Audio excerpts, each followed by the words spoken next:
ఎఫ్సీలకు రాష్ట్ర పత్రిక 4వ అధ్యాయం 17వ వచనం మనం చూస్తే ఒక మాట అంటాడు.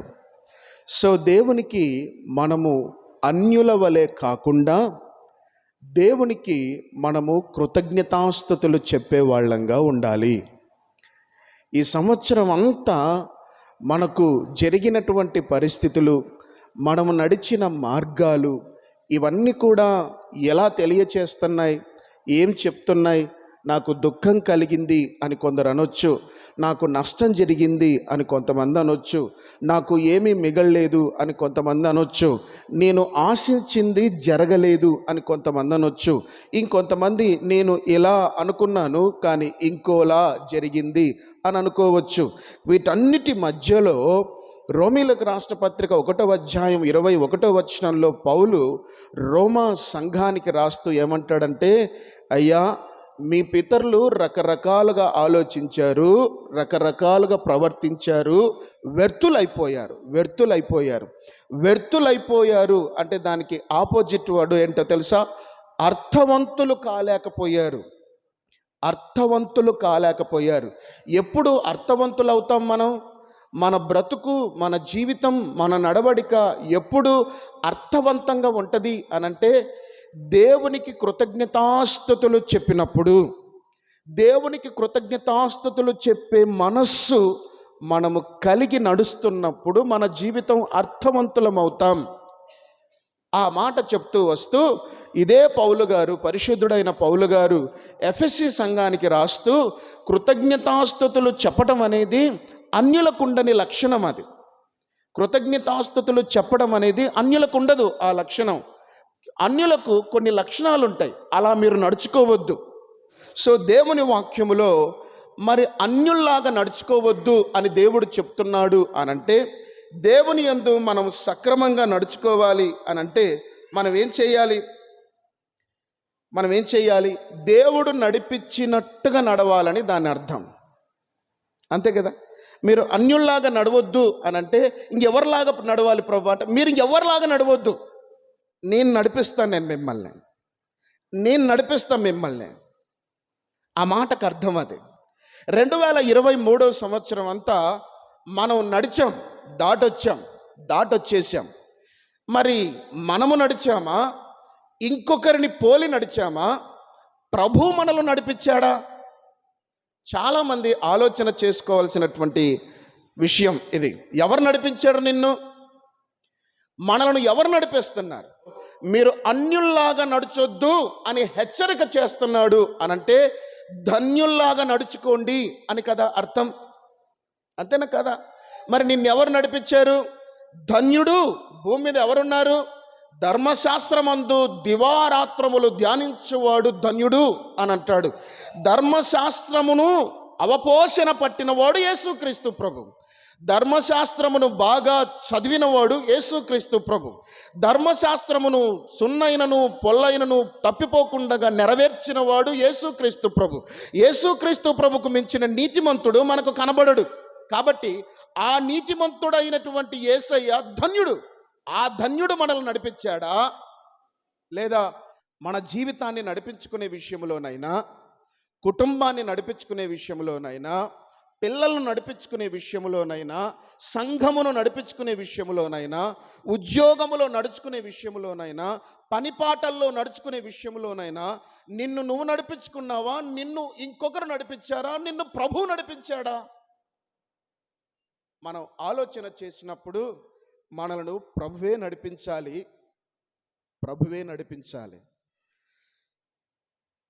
యేసుక్రీస్తు ప్రభు మనల్ని నడిపించడానికి ఎందుకు ఇష్టపడుతున్నాడు అనంటే, యేసుక్రీస్తు ప్రభు గురించి చాలా ప్రవచనాలు ఉన్నాయి. జకరియా గ్రంథంలో 3వ అధ్యాయములో మనం చూస్తే 4వ వచనం నుంచి మనం వెళ్తే ఒక మాట 8వ వచనంలోకి ముగిస్తాడు. చూడండి, ఏదనగా చిగురు అను నా సేవకుణ్ణి నేను రప్పింపబోచున్నాను. చిగురు అనే నా సేవకుణ్ణి నేను రప్పింపబోచున్నాను. నేను తీసుకొచ్చుకుంటున్నాను ఆయనను. ఎందుకు? ఆయన పేరే చెప్పాడు, సేవకుడు అని. యేసుక్రీస్తు ప్రభువు ప్రజలకు సేవ చేయడానికి వచ్చాడు. ఏం చేయడానికి వచ్చాడు? సేవ చేయడానికి వచ్చాడు. యేసుక్రీస్తు ప్రభు గురించి ప్రవచనం అంటాడు. జకర్యా గ్రంథం 3వ అధ్యాయం 8వ వచనంలో అంటాడు, నేను చిగురు అనే నా సేవకుని తీసుకొచ్చుకుంటాను. ఏం చేస్తాడయ్యా ఈయన అని దేవుణ్ణి అడిగితే, అయ్యా ఈయన నాకు సేవ చేస్తాడు. మనకు అర్థం కావాలి. ఏమని తెలుసా?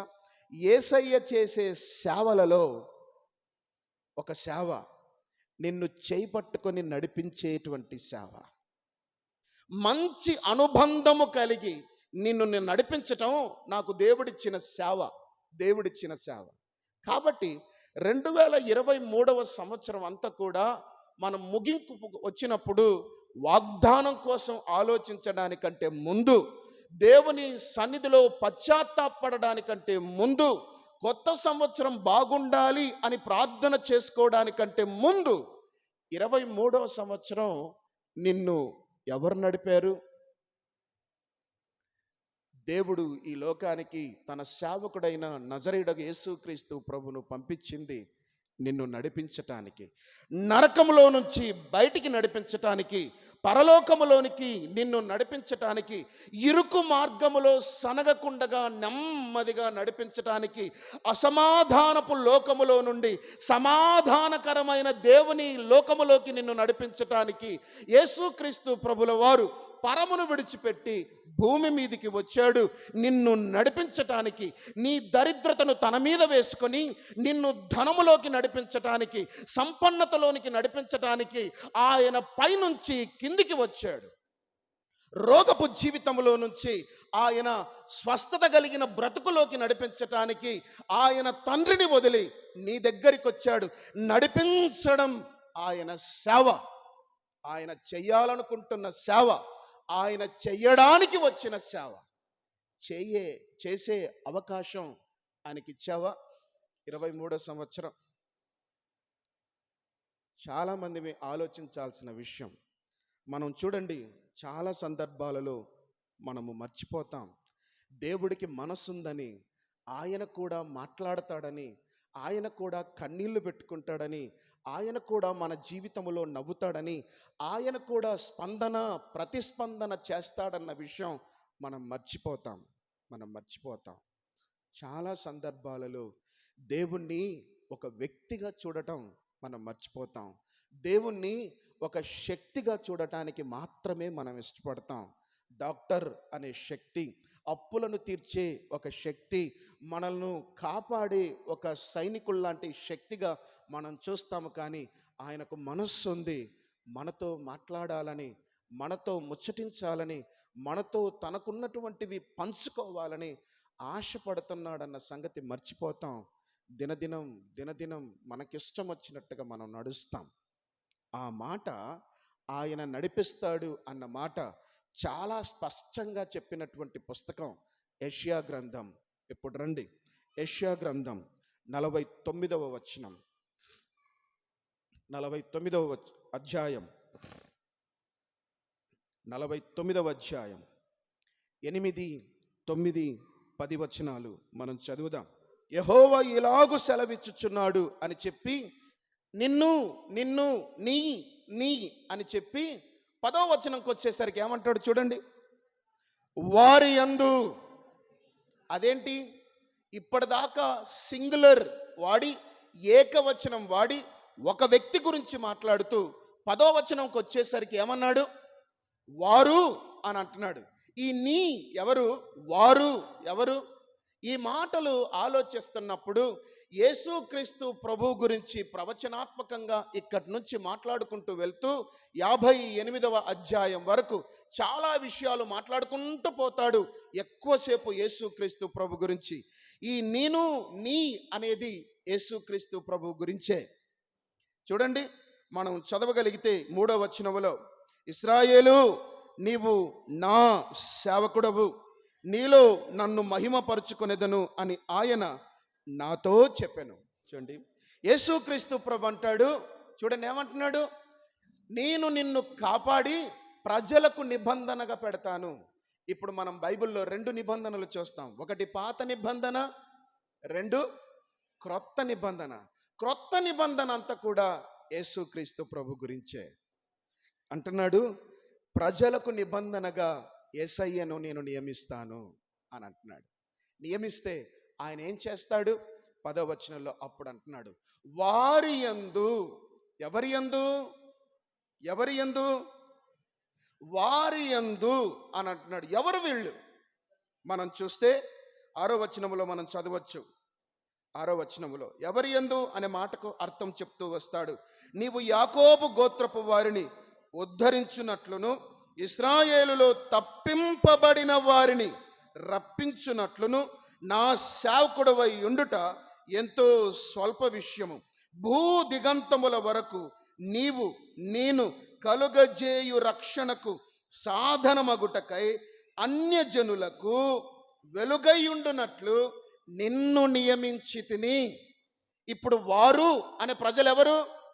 అయ్యా, యూదా గోత్రములో నువ్వు సేవకుడుగా ఉండడం చిన్న విషయం.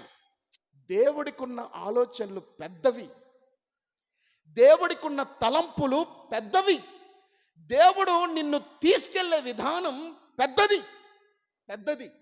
మన బుద్ధి బాగా అయితే, మన ప్రవర్తన మంచిదైతే, మన నడవడిక దేవునికి అప్పగించుకుంటే, నువ్వే నన్ను నడిపించు అని నడిపిస్తే, మనము సంపాదించే రోజుకు 350 రూపాయల దగ్గర నుంచి 3 లక్షల వరకు రోజుకు తీసుకెళ్ళగలుగుతాడేమో. దేవుడి ఆలోచనలు పెద్దవి, ఆయన నడిపించే విధానం ప్రత్యేకమైనది. అంటున్నాడు, నా సేవకుడా, యూదా గోత్రమును నువ్వు ఉద్ధరించేటట్లుగా నిన్ను పిలుచుకున్నాను అని అనుకుంటున్నావు కదా నువ్వు. అది స్వల్ప విషయం అయ్యా, అది చిన్న విషయం. ఇశ్రాయేలు ప్రజల కోసమే నువ్వు లేవు, ఇశ్రాయేలు ప్రజల కోసమే ఉన్నాను అని నువ్వు అనుకుంటే అది చాలా చిన్న విషయం. నేను అనుకుంటుంది ఏంటో తెలుసా? ప్రభు అంటున్నాడు, భూ దిగంతముల వరకు నిన్ను వెలుగుగా చేయాలనుకుంటున్నా. ఇశ్రాయేలు ప్రజలకు మాత్రమే కాదు, అన్యజనులందరికీ నేను నిన్ను వెలుగుగా చేయాలనుకుంటున్నా. హల్లెలూయా. నువ్వు నమ్ముకున్న దేవుని యొక్క దృక్పథం అది. నీవు నమ్ముకున్న దేవుడికి నీ పట్ల ఉన్నటువంటి తలంపులు అవి. ఎక్కడి దాకా? భూ దిగంతముల వరకు. ఈ 2023 సంవత్సరం దేవుడు నిన్ను నడిపించాలనుకున్న దానికి, నువ్వు నడిచిన దానికి ఏమన్నా సంబంధం ఉందా? అది ప్రశ్న. డిసెంబర్ చివరి వారానికి కేక్ కట్ చేయడానికి సిద్ధపడ్డావు, వెరీ గుడ్. కొత్త బట్టలు సిద్ధపరచుకున్నావు, వెరీ గుడ్. అయితే దానితో పాటు సిద్ధపరచుకోవాల్సినటువంటిది ఒకటి ఉంది, నీ మనస్సు. అన్యుల వలె కాకుండా ధన్యుల వలె నువ్వు సిద్ధపడాలి. ఏంటి? 23వ సంవత్సరం నువ్వు నమ్ముకున్న దేవుడు నిన్ను నడిపించాడా? ఆయన నిన్ను నడిపించాలనుకుంటుంది భూ దిగంతముల వరకు. నిన్ను గొప్పగా నడిపించాలనుకుంటున్నాడు, చిన్నగా కాదు. మనం ఇంకా ఇటుకలు మోసే వాళ్ళంగా ఉండాలని దేవుని తలంపు కాదు. మనం ఇంకా చిన్న స్థాయిలో ఉండాలనిపించుకోవడం కాదు. మనం ఇంకా చాలని సనుగుళ్లతో ఉన్నటువంటి బ్రతుకులో ఉండాలని దేవుడు అనుకోవడం లేదు.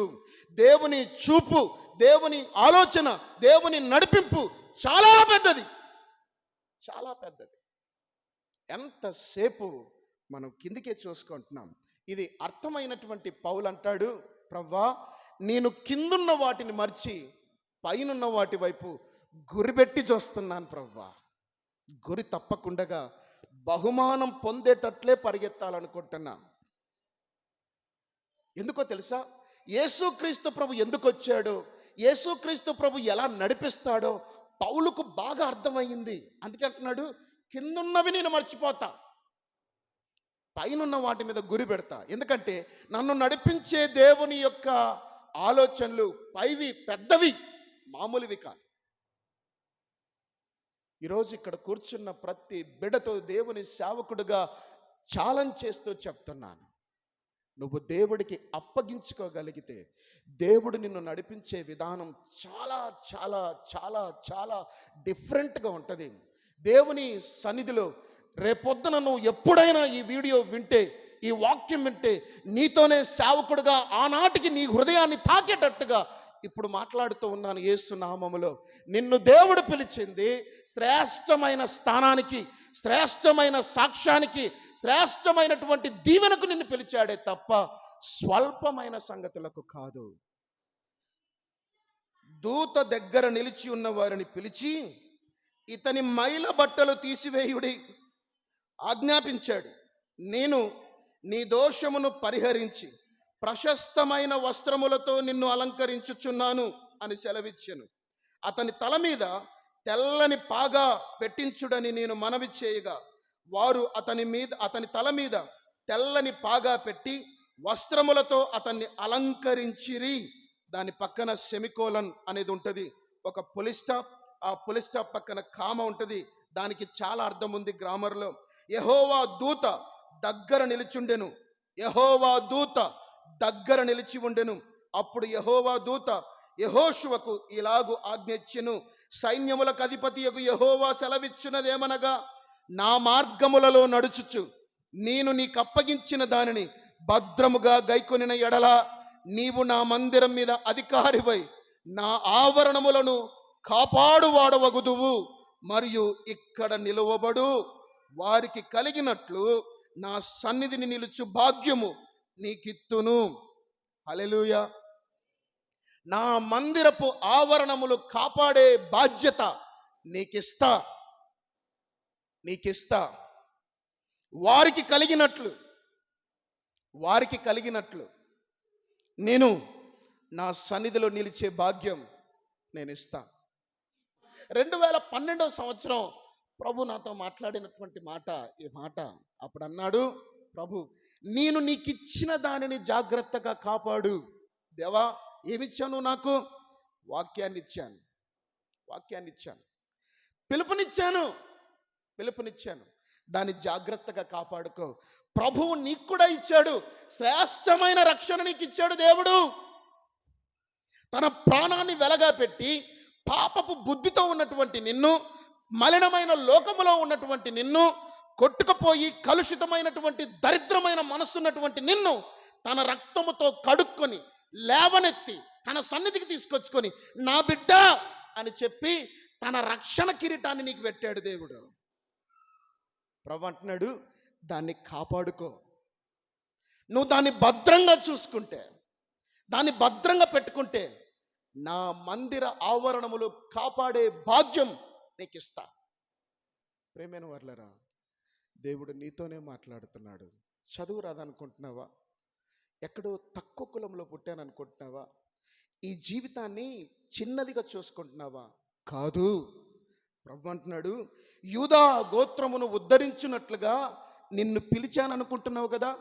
యూదా గోత్రములో నిన్ను సేవకుడిగా చేయడానికి అది నాకు చిన్న విషయం అయ్యా. నా బలం గొప్పది, నా జ్ఞానం గొప్పది, నా శక్తి గొప్పది, నేను చూసే విధానం మహా ప్రశస్తమైనవి, ప్రజ్ఞ కలిగినటువంటివి. నేను చేసే పనులలో నువ్వు నా గురించి ఆలోచించటం చాలా చిన్న విషయం. నేను భూదిగంతముల వరకు యేసు అన్యజనులందరికీ నిన్ను వెలుగుగా చేయాలనుకుంటున్నా.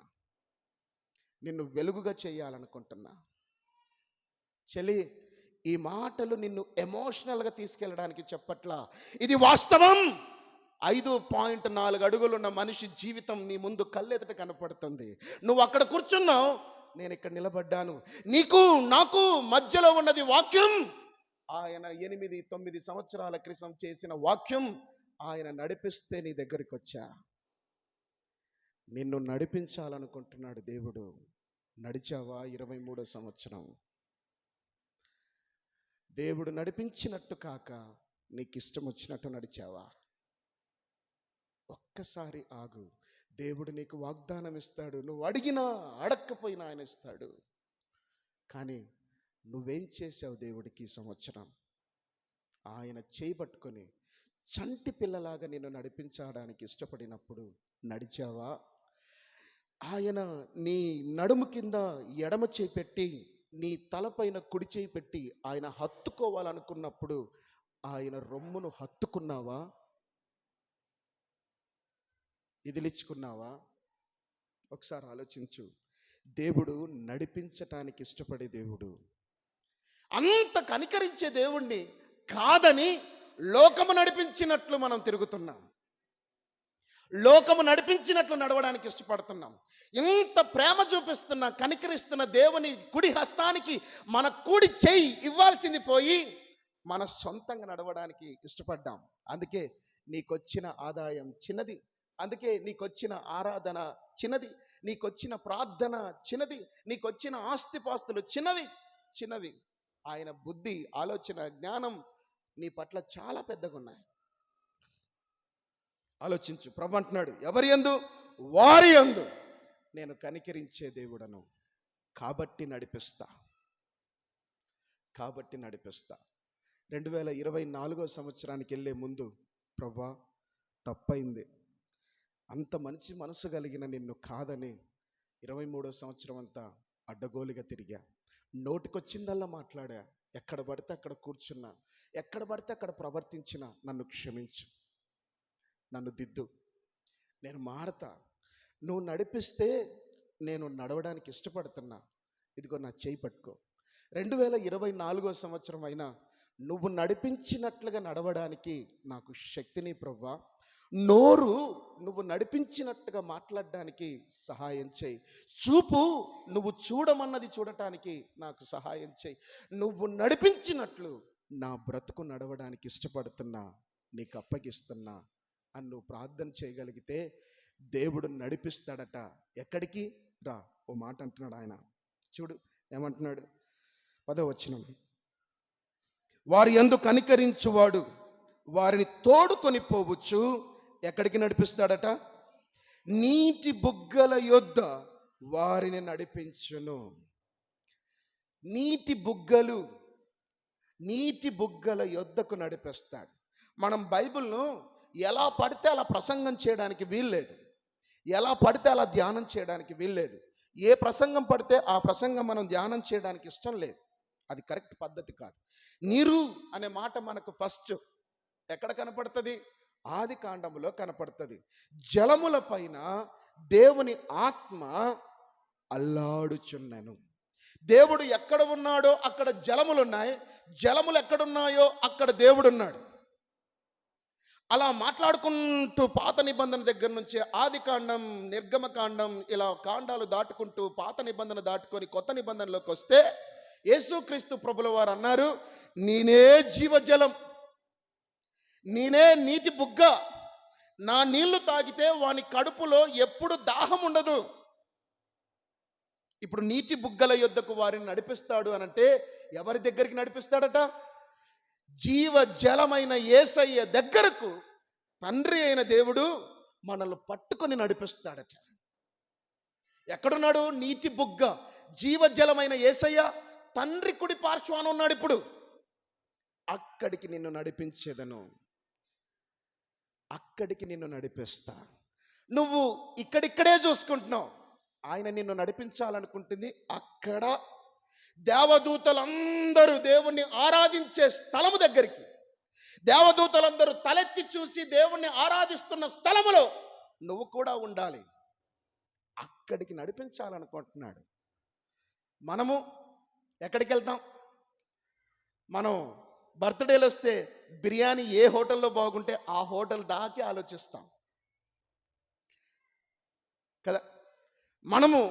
మనకు మంచి గిఫ్ట్లు ఎవరిస్తారో వాళ్ళ దాకే ఆలోచిస్తాం. యేసయ్య నిన్ను నడిపించాలనుకుంటుంది నీటి బుగ్గల యొద్దకు, ఇటుకల బట్టి దగ్గరికి కాదు. నిన్ను నడిపించాలనుకుంటుంది కూలీ నాలి పని చేసుకున్న దాకే కాదు. నిన్ను దేవుడు నడిపించాలనుకుంటుంది జీవ జలపు ఊటలు కలిగిన పరలోకము వైపు. నీ చూపు, నీ ఆలోచన, నీ నిర్ణయం అక్కడ ఉంటే అక్కడికి తగినట్టుగా మాట్లాడతావు. కాబట్టి ఆలోచిస్తావా? ప్రభు నిన్ను తీసుకెళ్ళాలనుకుంటున్న వైపు నడువు. నువ్వు వెళ్ళాలనుకున్న చోట చిన్నది ఉంటుంది, నువ్వు వెళ్ళాలనుకున్న చోట తక్కువ దీవెన ఉంటుంది. దేవుని చేతికి అప్పగించు. ఇప్పటిదాకా మన సంఘాన్ని ఎలా నడిచామో, ఎలా ఉన్నామో దేవుడికి ఎలాంటి దృక్పథం ఉందో ఇప్పుడు మనం వాక్యంలో చూసుకుందాం. 2024 సంవత్సరంలో సంఘముకు దృక్పథం మారాలి. ఇది నా పాయింట్. సంఘము దేవుని చేతికి అప్పగించుకొని మనము సరిహద్దులు విస్తరించాలి. మనకున్న సంఘం బ్రాంచుల వైపు వెళ్ళాలి. మనకున్న సంఘం సేవకులను లేపే సంఘముగా ఉండాలి. మనకున్న సంఘం శిష్యులను తయారు చేసే ఉండేటువంటి ప్రొడక్షన్ కంపెనీ లాగా మన సంఘం ఉండాలి. మన సంఘములో నుంచి దేవుని పిల్లలు ఎదిగి సేవకుల నాయకులై దేవుని సంఘాలను కట్టే పిల్లలుగా, బైబిల్ కాలేజీల్లో సేవకులను తయారు చేసే మంచి ధనవంతులుగా తయారు కావాలి. మన సంఘమును చూసే దృక్పథం దేవుడు చూసినట్టుగా ఉండాలి. దేవుడు కళ్ళతో మనం సంఘాన్ని చూద్దాం. దేవుడు మాట్లాడినట్టుగా సంఘముతో మాట్లాడదాం. దేవుడు పనిచేసినట్లుగా సంఘములో పనిచేద్దాం. దేవుడు నడుస్తున్నట్లుగా సంఘములో మనం నడుద్దాం.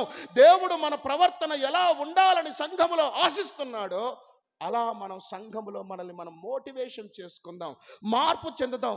ఇంకా అదే పాత బూతులు, పాత విమర్శలు, పాత తిట్లు, పాత ఆలోచనలు, పాత విమర్శలకు పులి స్టాప్ పెడదాం. దేవుడు నడిపించాలనుకుంటున్నాడు. ఆ నడక వైపు తిరుగుదాం. సనగడం మానేద్దాం, తిట్టుకోవడం మానేద్దాం, అరవడం మానేద్దాం. సంఘములో ఉన్న నిన్ను దేవుడు ఎలా చూస్తున్నాడో నిన్ను నువ్వు అలా చూసుకో. సంఘములో దేవుడు నిన్ను ఎలా నడిపించాలనుకుంటున్నాడో నువ్వు సంఘములో సేవకుల ద్వారా అలా నడవడానికి ఇష్టపడు. ప్రభు 2012 సంవత్సరంలో నేను నా మందిర ఆవరణములో నిన్ను కాపలాదారుడుగా ఉంచుతా, కాపరిగా చేస్తా, నీకు భాగ్యం ఇస్తా అని చెప్పాడు. అది ఇప్పుడు నెరవేర్చబడింది. నీకు కూడా దేవుడు చెప్తున్నాడు.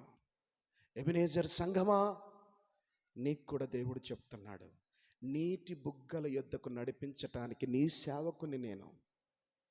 నడుస్తావా నీటి బుగ్గల యొద్దకు? వద్దంటావా ఎడారి వైపు వెళ్తావా? ఏది కావాలి? నీళ్లు లేని ఎడారి కావాలా? దేవుడు నడిపించాలనుకుంటున్న దారుల్లో ఉన్న నీటి బుగ్గల దగ్గరికి వెళ్తావా? కళ్ళు మూసుకుందాం, చిన్న ప్రార్థన చేసుకుందాం.